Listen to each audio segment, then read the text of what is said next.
In the beginning was an idea. And the first I heard about the idea was from Reverend Mike Nickerson, who is the senior pastor at Parker at the time. And I thought it was a really bad idea since he suggested that it would involve me. But I wanted him to come talk about a little bit about in the beginning was an idea. So thank you, Mike, for being here. He's come all the way from Wenatchee, Washington to join us today.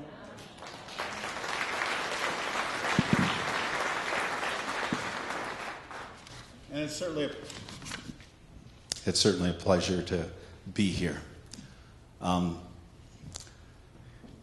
The idea began when Jesus met with a small group of very Jewish disciples at the end of Matthew and said, "Go into all the nations and make disciples."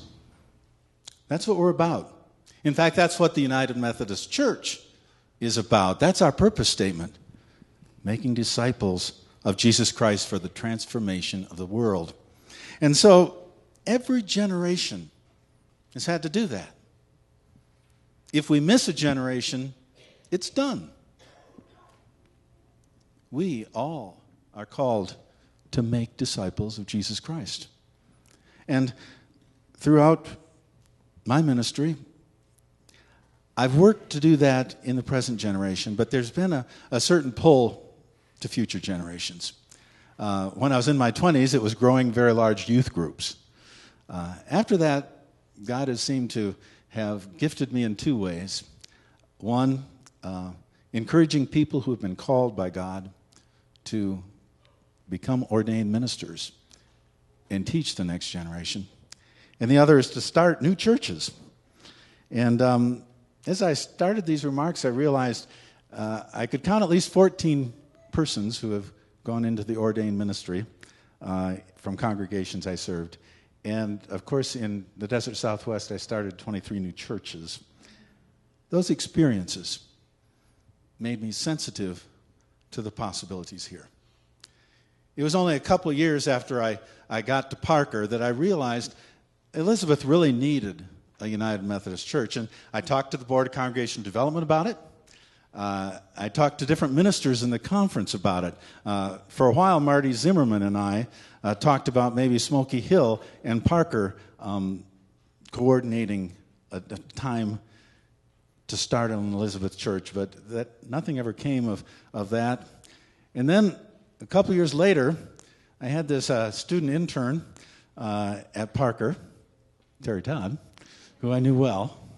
And I recognized in Terry all of the characteristics that I looked for when starting new churches for a new church pastor. She's tremendously committed to Jesus Christ. She's willing to follow God through the easy times, which all of us are willing to do, and through the difficult times. She has a very deep sense of caring for people, both in and outside of the church, and recognizes the church can make a big difference in service to the community. She added these things together with having worked in secular organizations very well to achieve common goals. I mean, that's what was needed. And at that point, the idea of Elizabeth being a satellite of Parker came to be. You know, I was only given 3 minutes to talk. Now that is really difficult for me. So I can't go through all of the different meetings and people that took part in it, but you know, there were a huge number of people at Parker who, when hearing about the idea of a satellite, said, yes, that's what we're about. That's what the church is about. Making new disciples, having something for the next generation. And so those persons, as well as many people here in Elizabeth, and I have to say, many of you are here and here today. All of you together have made this day possible. It has been a great joy for me to watch how Elizabeth United Methodist Fellowship has impacted this community already. And you know, today, a group of people of faith become Elizabeth United Methodist Church. And I really look forward to seeing how much that will impact this community and the community of the world in the future.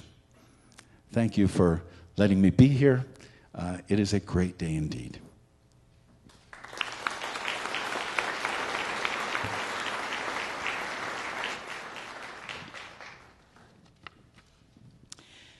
Thank you, Mike. We're just so pleased that you could be here. You've been such an important part of our being here. But there are some other special people in this congregation this morning who I also want to recognize, because without them we would not be gathered here today, and they are the Elizabeth United Methodist launch team. So they're important enough to take the time to name them by name, and I would ask if you would stand if you're present. Of course, if you're not present, you can't stand because you don't know I called your name. But if you would stand when I read your name and remain standing until we have everyone here. Ruth and Arnie Wills. Frank Conti. Bob and Barbara Rotruck. Sandy Black. Katie and Kevin Black. William can stand too. He wasn't part of the launch team because he wasn't here yet, but he can stand. Ray and Marilyn Allen.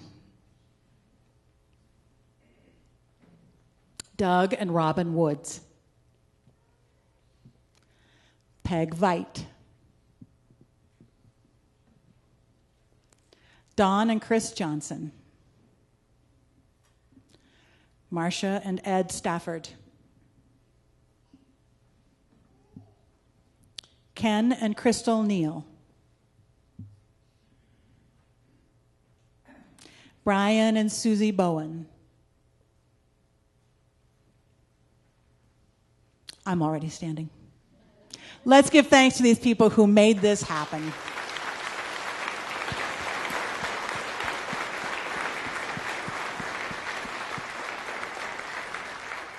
And I thank you all from the bottom of my heart. What a joy it was working together. None of us really knowing what we were doing, but sometimes that makes for some really good energy. And wow, you guys got a lot done. So thank you so very much. We would not, as I said, be here without you. So now I'm going to turn it over to Tim and Nathan for a gift that they're bringing us. Thank you.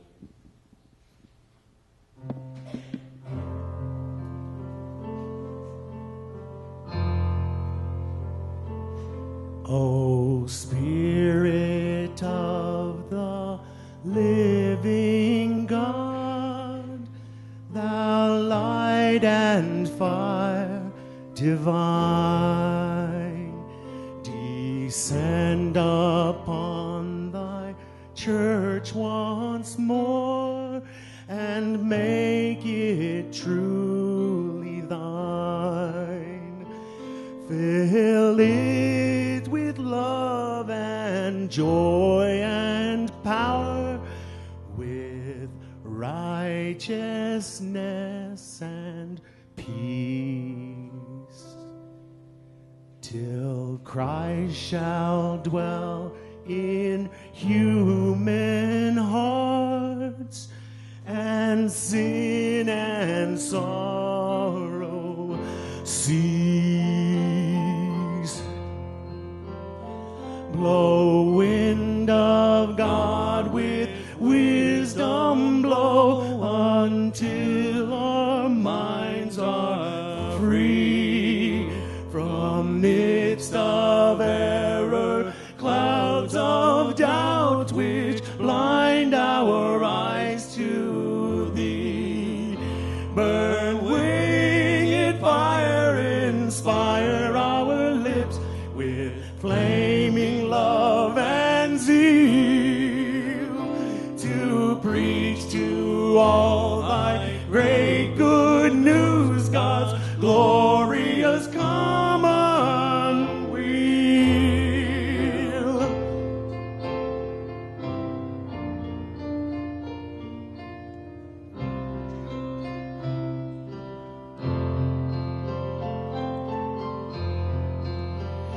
Teach us to utter living words of truth, which all may hear.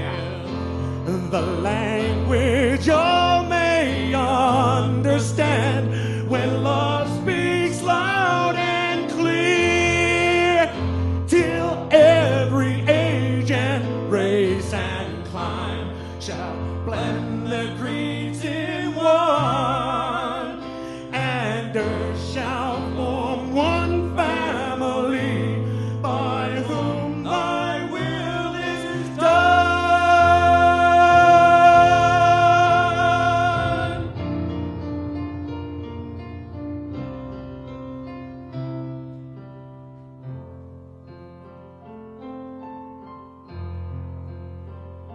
So shall we know the power of Christ, who came this world to save.